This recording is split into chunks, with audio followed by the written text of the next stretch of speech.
hoy es el valor del conocimiento. El valor de mercado, o sea, hay un valor humano del conocimiento, pero también hay un valor del mercado. Así que el trabajo de Senacid, el objeto de Senacid es el conocimiento. Es todo el ciclo de vida del conocimiento. ¿Por qué lo hacemos? Yo creo que todos aquí sabemos que el conocimiento tiene valor. Todos ustedes, la mayoría de ustedes son estudiantes, o sea que han decidido invertir dinero, tiempo, que tal vez es más importante, en conseguir o mejorar su educación. Porque ustedes consideran que su educación tiene valor, y ese valor se ve no solo porque ojalá consigan mejores trabajos, sino por satisfacción propia. Pero el conocimiento nuevo, aquel que viene de la investigación, del desarrollo, del uso original dentro de mercados, tiene valor también, tiene mucho valor. Y esa es un poco la base de la política pública que llevamos de parte del Departamento de la Dirección de Innovación Empresarial en la Senacid. ¿Y dónde viene eso? ¿A dónde impacta en una economía? Y nosotros lo vemos siempre como economías, aunque trabajamos con empresas, impacta en lo que se conoce como la productividad. La productividad total de factores es el nombre técnico, y la productividad se depende de esa capacidad de una economía de tomar mano de obra, tomar inversión y convertirla en riqueza. Entre más alta la productividad, más riqueza producimos. Y esa productividad depende de muchas cosas, pero luego de que un país ha sido bastante desarrollado ya, un país como Panamá, que ya es un país de hecho de renta alta, la productividad casi exclusivamente viene del conocimiento. Viene de la aplicación de ciencia, tecnología, marketing, nuevas formas de hacer, viene de la innovación. El problema cuando uno hace política pública o uno piensa en la productividad es que la verdad la productividad es muy difícil de medir. Se mide como 2 o 3 años después que pasa, de que ocurre. Y lo que tú quieres hacer realmente es impactar en esa productividad. Entonces, lo que se habla mucho es de la competitividad. Ustedes verán todos los años salir un reporte de competitividad y ahora llega hasta los periódicos, ¿no? Que si Panamá bajó no sé cuántos puestos en la competitividad mundial, lo sube. ¿Y eso qué son? Eso es una serie de factores que de alguna manera los economistas piensan que afecta a la productividad. Y no voy a entrar en eso, lo que quería demostrar es esta tabla que está aquí, que es una tabla que resume aquellas cosas que se miden para evaluar la competitividad de un país. Y esto es según el World Economic Forum, el Foro Económico Mundial, que es hoy día la autoridad en este tipo de mediciones, aunque no hay siempre consenso 100%. Lo interesante de esa, y la única razón que lo pongo es que ellos dividen a los países en 3 categorías. Los países pobres, por decirlo así, son aquellos que usan sus inputs, su persona, su inversión de formas poco inteligentes. No tienen capacidades para producir riqueza con esas capacidades. Y esos son los países más pobres, y dentro de los países de uno hay regiones así. Estoy hablando de regiones donde hay poco conocimiento. Están las economías impulsadas por la eficiencia, y Panamá está dentro de esa categoría. Son aquellas economías que ya han aprendido a explotar sus recursos naturales. En el caso nuestro, nuestra posición geográfica, por ejemplo el canal, Copa, son esencialmente entidades que explotan en gran medida nuestro recurso natural, que es la posición geográfica, pero es un recurso natural. ¿Qué quiere decir? Que no lo hicimos nosotros, sino que, bueno, nacimos aquí, pues. También, pero todavía no son los países más ricos, son los países de ingreso medio, medio alto, como Panamá. Existe un tercer grupo de países, y esos tercer grupo de países son los países más ricos. Y esos países más ricos lo que hacen es que usan conocimiento sistemáticamente. ¿Ok? Usan conocimiento para conseguir ventajas competitivas. Podría darles muchos ejemplos, no hay tiempo para eso, pero lo importante aquí entender es que el salto de ser un país de etapa 2 a un país de etapa 3 es extremadamente difícil de hacer. ¿Por qué es tan difícil? Porque nosotros como país, por ejemplo, hemos hecho las cosas bien. En el sentido que hemos ido creciendo. De hecho, es un país que ha crecido mucho en las últimas 2 décadas, sobre todo en la última década. Entonces, si lo hemos hecho bien, ¿por qué vamos a cambiar lo que estamos haciendo? Digo, tiene sentido, ¿no? Las cosas hemos estado creciendo, crecemos más que... Ahora estamos empezando a dejar de crecer, pero bueno, esos son detalles, tal vez no tan significantes. Y entonces, como tú lo has hecho bien, no hay nada que cambiar. Y a eso se le conoce como la trampa del ingreso medio, porque es una trampa real. Es la trampa de la complacencia. ¿Por qué? Porque ese salto requiere realmente cambiar la forma en que uno compite. Desgraciadamente no tengo tiempo, si estuvieran en el taller que estoy dando, podemos ver casos, ejemplos específicos donde uno ve cuando un país aprende a entender el conocimiento y usarlo competitivamente y cuando no lo hace. Panamá no lo hace sistemáticamente. ¿Ok? Entonces, esencialmente lo que tú vas a tener en un país más rico es que vamos a tener obviamente recursos naturales, ventajas comparativas como nos gusta decir, pero lo vamos a explotar inteligentemente. Y no solo vamos a explotar ese recurso natural, sino que vamos a crear empresas o industrias que apoyan o crean valor para ese recurso natural. Un ejemplo clarito en Panamá. Todos sabemos que tenemos una plataforma logística envidiable. Esa plataforma logística se fue construyendo en los últimos 100 y pico años. Bueno, de hecho tiene desde 1850, ¿no? Tiene esencialmente la construcción del canal, antes del ferrocarril, el canal, y desde que el canal pasa a manos panameñas es que empieza el boom de esa plataforma, empiezan los puertos, el canal se amplía, el ferrocarril se mejora y empieza todo un desarrollo que crea esa plataforma logística que tanto valor nos da y nos da mucha plata. A la gente les gusta decir que el canal no les llega, pero da un montón de plata. Y eso hace que este país empezó a crecer realmente muy fuerte cuando se anunció la expansión del canal y empezó toda una serie de inversión alrededor de eso. Pero este país hace 0 software de logística, por ejemplo. 0. No hay una sola compañía que hace software de logística. Hay una empresa que yo sepa que hace equipo para puertos. Y esa es la fotografía de un país de tercer mundo. Aprovecha sus recursos naturales más o menos bien, pero no sabe crear industria de conocimiento alrededor de ese recurso natural. Lo vemos en Chile con el cobre, lo vemos en Panamá acá, lo vemos y podemos hablar de muchos casos en otros países. Esa es la radiografía de un país de tercer mundo, por decir algo. No me gusta la palabra, pero no creas industrias de capital, así literalmente. Y esa es la enfermedad en Latinoamérica. Y tenemos que aprender a hacerlo. Y por eso que es tan difícil hacer ese salto, porque tienes que empezar a competir diferente. Y parte del problema es que nosotros no invertimos en conocimiento. Invertimos poco en educación. La gente, ¿cómo le encanta decir, oh, es que no gastamos un montón de plata en educación? No gastamos un montón de plata. Gastamos muy poca plata en educación. Y gastamos muy poca plata en investigación y desarrollo. Invertimos muy poca plata.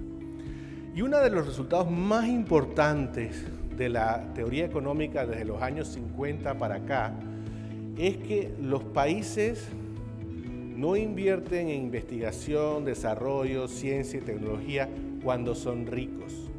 Es que ahora sí tenemos plata y voy a botar mi plata en investigación. Ningún país se considera suficiente rico para hacer eso. Es al revés. Son los países que invirtieron en conocimiento los que se convirtieron en países ricos. Y no tengo tiempo para enseñarles eso, pero eso es súper evidente y hay varios premios Nobel en esa lista.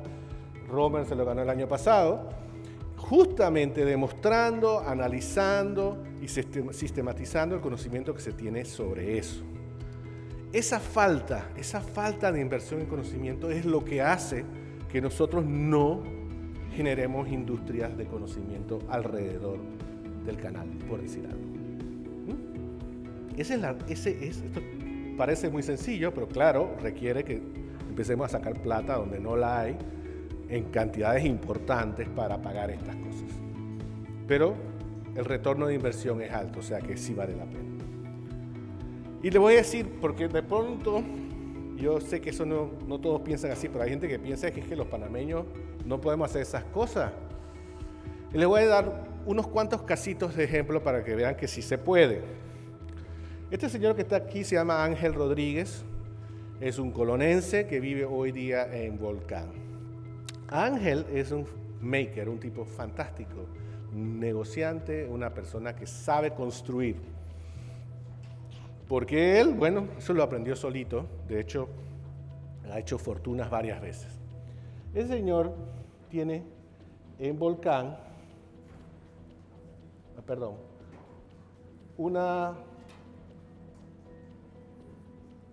acércalo a eso. Tiene una fábrica de sismógrafos que él diseña. Él es una compañía como de 15 personas. Un chalet en Volcán. Fabrica sismógrafos, o sea, para medir terremotos. Y lo vende. Lo diseña y lo vende. Luego, creó un Kickstarter, no saben lo que es, no sé si saben lo que es un Kickstarter, es una llamada internacional para buscar fondos para crear un aparato, un sismógrafo personal. Un sismógrafo que uno pone en su casa, $300 y pico. Y ustedes dirán, ¿qué hombre más estúpido? ¡Qué locura! ¿Quién hace eso? De hecho, si tú ves, en Panamá, no son muchos los que ha vendido. Hay dos en la ciudad de Panamá, uno es mío, que está en Senacid, y el otro es de un hermano mío, o sea que además son dos nerds nada más, y eso no es un mercado, ¿verdad? Pero Ángel tiene la red de sismógrafos más grande del mundo ahora mismo. Vende a China, vende a Japón, vende a Europa, vende a Estados Unidos. ¿Por qué? Porque son 7.000 millones de personas y siempre hay virriosos en todos lados. Gente que quiere saber cuándo tembló, cuánto tembló. Eso en un chalet en Volcán. Hablé con él el otro día, acaba de vender la compañía, se la vendió a su socio. Afortunadamente no se la llevó de Panamá, sino que la movió a Boquete, así que no sé dónde está, y lo vendió por una cantidad apreciable de dinero. Una pyme, pero una pyme tecnológica, una pyme que exporta conocimiento. O sea que no es... David Proenza es un productor experto en venta de vegetales y cucurbitaceas a nivel internacional. Después de 2 o 3 años de pérdidas por el cambio climático, el hombre decidió que él no iba a perder más plata cultivando afuera y empezó a desarrollar lo que en el mundo se llama finca vertical o fábrica de plantas. Es una tecnología o un concepto inventado en Japón ya hace como 30 años, en donde tú en un cuarto cerrado pones una serie de pisos, le pones luz, controlas la alimentación, el CO2, la temperatura, el ciclo de luces y creces en un ambiente totalmente controlado. Él tenía una fábrica, una finca vertical en Río Hato. Yo creo que ya la movió para la ciudad. Era la única en Latinoamérica que había. Y él se iba todos los años a hablar con los japoneses y con los holandeses y eso. Y es una tecnología que existe, pero no es muy práctica hasta ahora. ¿Por qué no era muy práctica? Por los costos de las luces, la electricidad, pero los LEDs han bajado de precio, la electricidad se han hecho más eficientes y ahora ya para ciertos productos, nichos, ya se puede usar. Me da risa porque ese es parte del problema latinoamericano. Cuando él hizo todo ese trabajo, yo le decía, oye, y él estaba apurado para hacer una fábrica grande de lechuga. Y yo le digo, David, ¿tú vas a hacer todo ese enredo para vender lechugas? Sí, porque las lechugas, esas son lechugas buenísimas, no usan insecticida, porque claro, está todo cerrado y no entra un bicho ahí adentro. Se puede vender muy bien, se puede vender caro. Pero digo, David, lechugas, ¿realmente tú estás haciendo eso para vender lechugas? Sí, porque yo las puedo vender en Holanda. Pero yo le decía, pero tú tienes conocimiento. Ese conocimiento vale más que las lechugas. Y efectivamente, después que no consiguió plata para hacer su gran fábrica de lechuga que quería hacer en Panamá, lo que hizo fue que salió con un suizo y está haciendo fábricas por toda Europa. ¿Cuál es su entrada a esa fábrica? Es el que sabe cómo hacerlas.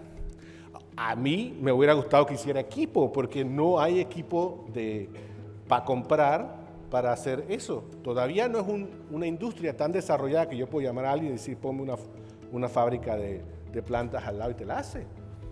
Pero bueno, ya es mucho pedir, ¿no? Es un hombre que es un experto vendiendo lechuga, entonces no les pidas que además te haga una... Pero ese es un concepto de cómo el conocimiento tiene valor, pero no nos damos cuenta. Para él el valor estaba en la lechuga. Y yo le decía, pero lechugas, hay un montón de gente haciendo lechugas. No, yo sé que tus lechugas son mejores, pero no me digas que tú no tienes algo que vale más que la lechuga. Luis Oliva es un muchacho de Caledonia, estudió en la Tecnológica y es una historia complicada, interesante, pero desarrolló lo que hay que desarrollar en Panamá y es un sistema de seguridad de puertos. En los puertos de contenedores hay grúas que tienen 10 pisos de alto y esas grúas se mueven y una vez cada 3 o 4 años matan a alguien porque tiene una rueda de este tamaño, el tipo está 10 pisos arriba, no los ve. Hay por supuesto mucha seguridad, pero siempre hay alguien que lo agarran desprevenido. Entonces genera un sistema de seguridad usando una tecnología que se llama RFID. No puedo hablar, no tengo mucho tiempo para hablar, pero son unos sensores. Todas las personas en el puerto llevan un chaleco con un generador de RFID y él tiene unos sensores y la persona arriba está viendo los movimientos de gente alrededor. Él dice, bueno, eso es trivial. No es trivial porque había que encontrar cómo evitar los rebotes. En los contenedores son de metal, están rebotando señales, había muchos falsos positivos, entonces su innovación, su desarrollo fue minimizar esos falsos positivos. Ahora Luis vende eso a un montón de puertos y vende a minas en Perú, en toda Latinoamérica. Eso es lo que hay que hacer en Panamá. Panamá tiene más grúas pórtico, no sé si hoy día, pero hace unos años tenía más grúas pórticos que toda Latinoamérica junta. ¿Cómo es posible que en este país no hay una industria que genera equipo para puertos o para grúas? Ese es la firma de un país subdesarrollado. Esa es la firma. Se dice, aquí nosotros no hacemos tecnología porque, y fíjense que estoy hablando de tecnología para tu fuerte, para tus valores, tus recursos naturales. Bueno, este es otro caso. Bueno, ¿qué pasa con todas esas empresas? No van a crecer mucho. ¿Por qué no van a crecer mucho? Porque Panamá no tiene las capacidades para crecer eso. ¿Por qué? Porque no hay personal capacitado. Ya Luis tuvo que mover mucho de su desarrollo a Chile. ¿Por qué? Porque no invertimos en conocimiento en general. Así que hay que tener mucho cuidado con eso. Calesa es los del interior lo conocen, es una compañía centrada en la región central, en Agua Dulce y en Azuero. Es un productor de caña, azúcar, arroz, camarones, hasta hace poco. Y ellos, no voy a echar el cuento, pero poco a poco fueron creando un laboratorio científico de biotecnología porque tuvieron una crisis muy grande con el camarón y eso hicieron aprender a hacer una serie de investigaciones y al final nosotros le dimos una plata hace ya como 4 años, como $100,000 para desarrollar un control biológico que aumentó la producción de la región, no solo de Calesa, sino de los pequeños que le vendían a Calesa arroz por más de $10 millones al año. El retorno de inversión de eso es brutal. Ese es el retorno de inversión del conocimiento. Es brutal. ¿Cuál es el problema de Calesa? Bueno, mucho el problema que tenemos Latinoamérica, ¿no? Como el conocimiento no tiene mucho valor, entonces yo no lo vendo. Lo que tú debieras hacer en un país más desarrollado es que tú sacas eso y empiezas a generar productos para otros arroceros, por ejemplo. Pero no, mientras sea un centro de costo tuyo, no va a ser un producto innovador en el mercado. Pero bueno, eso lo midió el BID, no fuesen así. Entonces la política pública, fíjense, es una política pública complicada, porque es una política pública de innovación que tiene que evaluar, tiene que partir del concepto de que el conocimiento es un activo que tiene valor. Se dice fácil, pero si ustedes se sientan con cuidado y empiezan a estudiar la política pública panameña en general, claramente no tiene valor el conocimiento. Y no tengo tiempo para dar ejemplos tras ejemplos tras ejemplos. Debe ser basada en el aprendizaje. Si nosotros no sabemos hacer algo, lo que tenemos que tener una política pública que ayuda a que la gente aprenda. ¿Quiénes son la gente? Los empresarios, los científicos, los tecnólogos, etcétera, etcétera. Debe producir una transformación estructural de la economía. No puede ser que la única cosa que tú haces en la economía es agro y tus recursos naturales y tal vez finanzas en el caso panameño. No puede ser. Comercio también.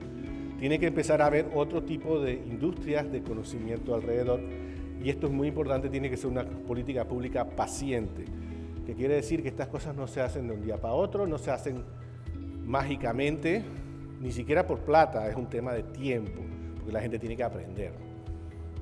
Entonces le voy a dar 2 ejemplos de estrategias que estamos haciendo en Panamá, en donde estamos tratando de crear ese aprendizaje dentro del sector panameño de productos y de investigación, etc. Una se llama el Panamá Hub Digital, que es una estrategia que busca crear en Panamá una industria TIC innovadora, capaz de crear productos diferenciados y una oferta exportable. Esa es una definición casi de innovación regional. ¿Quieres producir una industria TIC, o sea, de software, en general, software y comunicaciones, que sea innovadora y que pueda exportar, que produzca productos? O sea, no que resuelva, no le haga la página web a alguien, sino que tenga un producto que pueda vender. Por ejemplo, productos de logística para el centro logístico, pero no solo para Panamá, sino para otros centros logísticos del mundo.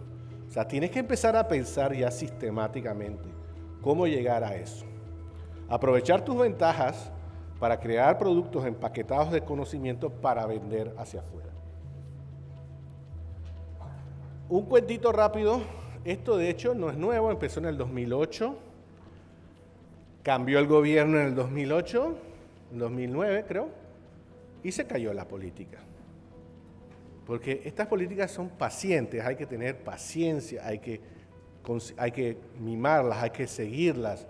No se hacen de un día para otro. Entonces nosotros las retomamos en el 16 y es esencial de revisamos la política que había, pero lo que hemos tratado de hacer es entender en qué fallamos, actualizarla y entonces crear una política que de alguna manera sobrevive al cambio de gobierno y vamos a ver si lo pudimos lograr, ¿no? La primera cosa que se tiene que hacer, y para la política pública, sobre todo si quieres que sobreviva, es que no puede ser una política de gobierno, nada más. Tiene que ser una política público-privada. Porque es el sector privado, que también cambia muy rápidamente, el que primero que es parte importante de la estrategia, pero además es un poco la garantía de que no se pierda el conocimiento cuando salgan las personas del gobierno que hicieron la estrategia. Entonces tenemos un comité ejecutivo formado por Senacid, AIG y el Ministerio de la Secretaría de Competitividad, que no sé si va a sobrevivir al cambio de gobierno, no sé si, creo que la van a reestructurar.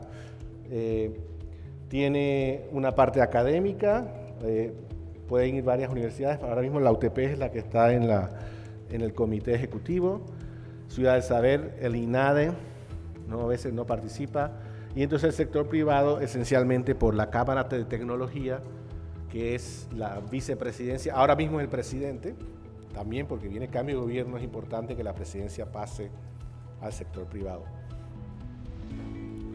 La otra cosa,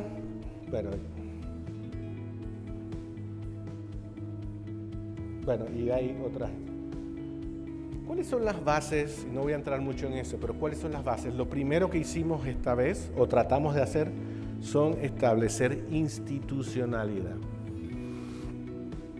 Parte de la razón que las políticas dejan de funcionar es cuando cambia gobierno o cambia mucho de las personas que están involucradas, entonces no hay nadie que le dé continuidad. Porque se pierde el conocimiento, se pierde lo que estábamos haciendo. Entonces, vamos a crear un centro de investigación, y ese es otro muy interesante, tiene un centro de investigación, o sea, tienes que tener conocimiento, crear conocimiento, porque este es un tipo de industria puramente de conocimiento.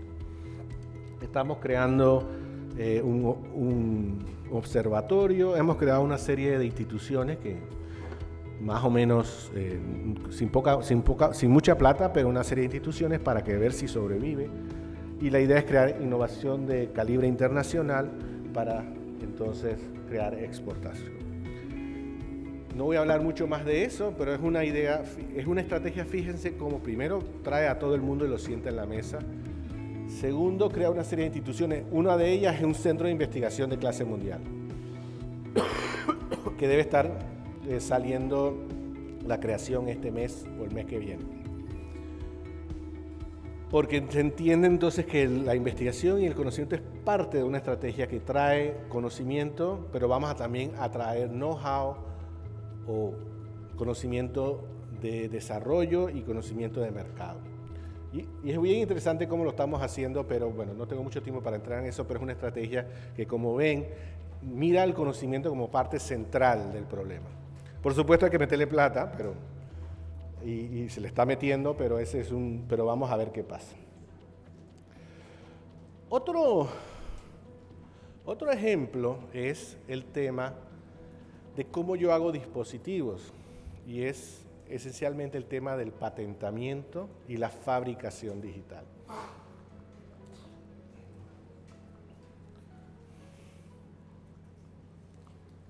Esta es una estrategia para favorecer la creación de dispositivos o equipos o máquinas. Primero, tenía como objeto crear conocimiento sobre patentamiento y luego vamos a trabajar el tema de fabricación de prototipos y finalmente vamos a trabajar el tema de cómo comercializamos el conocimiento o los equipos. Las solicitudes, ¿cómo enseñas a la gente a patentar? Bueno, lo tradicional es que lo sientes en un salón, le das clase, le dices así se hace una patente, X, Y, Z. Pero eso no sirve para nada. Yo sé porque yo he ido a un par, eso no sirve para nada. Lo que hicimos fue una estrategia que CAF inventó y la UTP tomó, es que cogías a la gente, la encerrabas una semana en un hotel y le enseñabas cómo se patentaba y le decías, ok, ahora empieza a inventar cosas. Esa gente se tiraba a los balcones en miércoles, para el jueves ya estaban empezando a generar ideas, porque se les enseñaba cómo ver lo que se llama el arte previo. O sea, la gente se le ocurren ideas y cuando va a ver dice, eso ya está inventado. ¿Ok? Entonces empieza un proceso de generar ideas y lo llevamos empresas y llevamos universidades a eso. No sé si la OMECIT fue algún grupo de profesores o de estudiantes. Y al final salieron un montón de patentes. Y las patentamos y las mandamos a patentar. O sea, porque parte del aprendizaje es agarrar y meterlos al sistema de patentes. Al sistema internacional, no al panameño, al sistema internacional. Y fíjense que en el año pasado nos pasamos a Chile en patentes y ahora somos el país que más patenta en Latinoamérica per cápita. Usted dice, bueno, eso sirve para nada, Víctor, eso es falso porque tú pagaste todas esas patentes y los encerraste para que las hicieran. Y efectivamente es artificial. ¿Pero qué hiciste con eso? Esencialmente, bueno, la UTP quedó entre las 50 universidades que más patentan del mundo. Eso no va a durar mucho tiempo. Pero ese no es el tema. Los abogados locales que nunca en su vida patentan nada, sino que cogen patentes de afuera y las inscriben aquí, poco a poco están consiguiendo relaciones con las agencias grandes de patentamiento mundial para tener más conocimiento. Hay 370 personas que hoy día usted va y le dice yo tengo esta idea y les hacen una patente y saben analizar eso. Y ahora lo que estamos tratando de hacer es empezar la segunda etapa, porque ya sabemos patentar. Entonces ahora cómo se genera un prototipo, un producto mínimo viable y se prueba para ver si sirve. Y eso es parte de una estrategia que no está aquí, que es la creación de centros de prototipado. Tenemos uno ya en la UTP, va a haber uno en Azuero, ojalá a finales de este año, otro en David, otro más en la Facultad de Arquitectura de la Universidad de Panamá, y no sabemos si va a estar en Veraguas. La Universidad de Panamá no sabemos si va a estar en Veraguas o no el otro. Eso lo va a manejar Infoplaza, que es una IP adjunta a Senaci. Y se van a basar en lo que se llaman los Fab Labs, que son unos centros de fabricación mundiales digitales. Y finalmente tenemos un convenio con una de las empresas que tenía ideas patentables para que desarrollen la patente. Nosotros vamos a pagar el riesgo del desarrollo y ellos pagarán el riesgo de la comercialización. ¿Para qué? Para que aprendan las empresas panameñas, empezar a entender qué tiene que aprender una empresa para coger un producto de la patente y llevarla al mercado. Puro aprendizaje. Si usted me dice, bueno, ¿cuánta plata se ganó con eso? No sabemos nada todavía. Es una política paciente que va a tomar años, pero si la llevamos a cabo vamos a empezar a crear capacidades en el país que nos van a permitir que más gente haga cosas para los puertos, más software de logística o de otra cosa, o para banca, por ejemplo. Hemos perdido todos los software de banca que hacíamos en este país, etcétera. Y así. Conclusiones rápidas. El conocimiento es un activo muy valioso y es mejor que se repitan eso todos los días. Los latinoamericanos no entendemos eso. No lo entendemos y dirán, no, que sí, no lo entendemos. Lo ves sistemáticamente en la forma en que los latinoamericanos invertimos en educación, para empezar, que debiera ser fácil de entender, y en investigación y desarrollo. Sistemáticamente, todos los países de Latinoamérica subinvierten con respecto a países que tenían la misma riqueza en los países más desarrollados. Sistemáticamente. No lo entendemos. Además, solamente producimos cosas muy ligadas al agro, la industria está muy ligada al agro y no produce bienes de capital. ¿Qué quiere decir? Maquinaria. No la produce. Siempre hay casos en Brasil, en Argentina, Panamá, no hablemos ni de eso, no empecemos con eso. Ups, ¿qué pasó? Entonces la transformación económica es importante. No es que vas a dejar de hacer lo que estás haciendo, pero tiene que empezar a crearse nuevo tipo de industria, mucho más sofisticada. Las políticas que pueden lograr esto son políticas de aprendizaje. Si estamos hablando que el conocimiento es tu nuevo petróleo, entonces tu política tiene que ser una política que fomenta el aprendizaje. Y ya vimos ejemplos de cómo se haría. Pero tenemos que tener una inversión estatal adecuada y una política pública consonante con el conocimiento. ¿Qué significa una inversión estatal adecuada? Significa una inversión significativa que va a requerir acuerdos nacionales, porque por algún lado vas a tener que sacar esa plata. Y tal vez un puente menos al año. O sea, realmente estamos hablando de dinero. y no es el tiempo para hablar de eso, pero eso va a requerir que todos estemos de acuerdo que el conocimiento tiene valor. Parte del problema es que no invertimos la plata porque no estamos de acuerdo que el conocimiento tiene valor. Porque si estuviéramos de acuerdo estaríamos metiendo la plata. Si yo le diría, no, es que eso es un pozo de petróleo, no hay que poner la plata para abrir ese pozo. Pero es el mismo caso. Y finalmente, y esto es muy importante, las instituciones de conocimiento, las universidades, las escuelas, tienen que transformarse para que esto ocurra. Bueno, muchas gracias. Eso es un poco lo que quería decirles.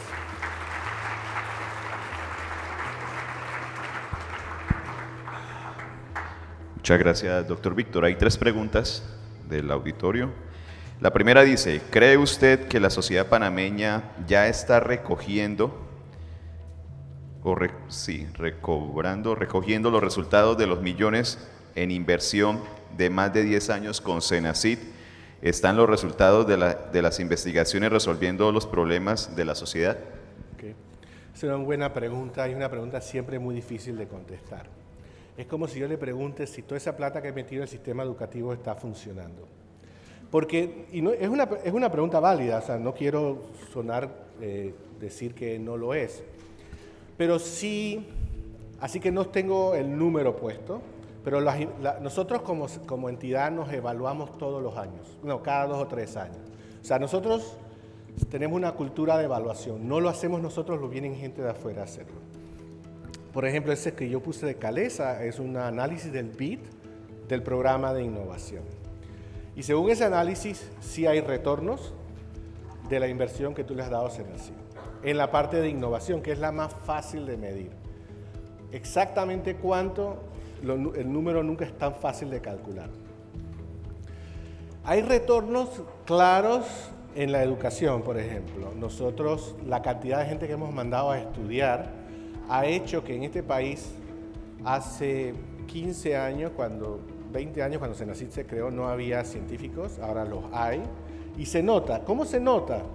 Por ejemplo, la vigilancia epidemiológica que hace el laboratorio Gorgas ha mejorado enormemente. O sea, este es un país que no tiene chikungunya, no tiene Zika serio, tiene dengue, pero muy controlado, y en parte es porque hay un análisis virológico y de mosquitos y de una serie de cosas que nosotros hemos podido llevar muy bien.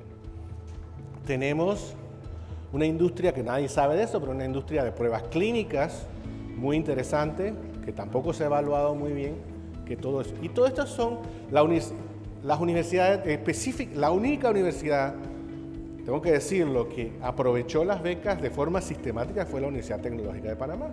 Cuando yo llegué a la tecnológica hace 20 y pico años, 25 creo, éramos 3 doctores, ahora hay 140. Y se nota en las cosas. Cuando yo entré, la UTP no tenía, mucha gente no sabía que existía, pensaba que era la Universidad de Panamá porque estaba en el mismo campus. Y se nota en la producción científica, se nota en los tipos de innovaciones que salen de los estudiantes. Es duro ponerle un número, pero análisis tras análisis, evaluaciones externas dicen que se ha hecho relativamente bien. Siempre se puede mejorar. Hay muchas cosas, a mí se me ocurren 1000 cosas que hay que mejorar, pero realmente yo creo personalmente, yo sé que es muy difícil de conseguir, que Panamá está listo ahora, que Cenacit y otras instituciones hemos aprendido suficiente de cómo montar un sistema científico que funciona, porque lo hemos hecho ya en pequeña escala, para aguantar una evaluación seria en educación e innovación para hacer este tipo de cosas. Perdón. Gracias, doctor. La última pregunta. ¿Por qué Panamá aún se ve en la obligación de comprar productos extranjeros sin saber si han pasado realmente por laboratorios? Bueno, eso depende mucho de qué producto estamos hablando y depende de la industria. Los sistemas de control de calidad en Panamá dejan mucho que desear en algunas partes, pero sí existen laboratorios de análisis. Pero yo sí, bueno, eso fuera de Cenacit, pero Midas, Minsa tienen laboratorios de análisis que usan para las importaciones, el IEA en IAI, en la Universidad de Panamá. Todos son laboratorios de farmacia y droga. Hay una serie de laboratorios, la gente se queja mucho de ellos, pero sí se evalúan y sí se analizan. La pregunta es si un país pequeño como Panamá tiene que hacer todas las mediciones acá, y esa es una discusión que siempre tenemos, y si los laboratorios donde están funcionando bien. Hay muchas quejas con el MIDA y con el MINSA, por ejemplo, de la calidad de los laboratorios de análisis que tienen. Y es un poco la misma forma en que el Estado panameño está organizado. Esa es una pregunta a que dame más tiempo que tienen ustedes paciencia para aguantar. Ya, muchas gracias, doctor Víctor. Pero hay mucho que mejorar en la estructura de calidad. Y Senamep, que es el Centro de Metrología, lo financia y lo creó Senacid, y ese más o menos funciona bien, que es el Centro de Medidas de Panamá. Y funciona bastante bien, la verdad. Gracias. Muchas gracias, doctor Víctor.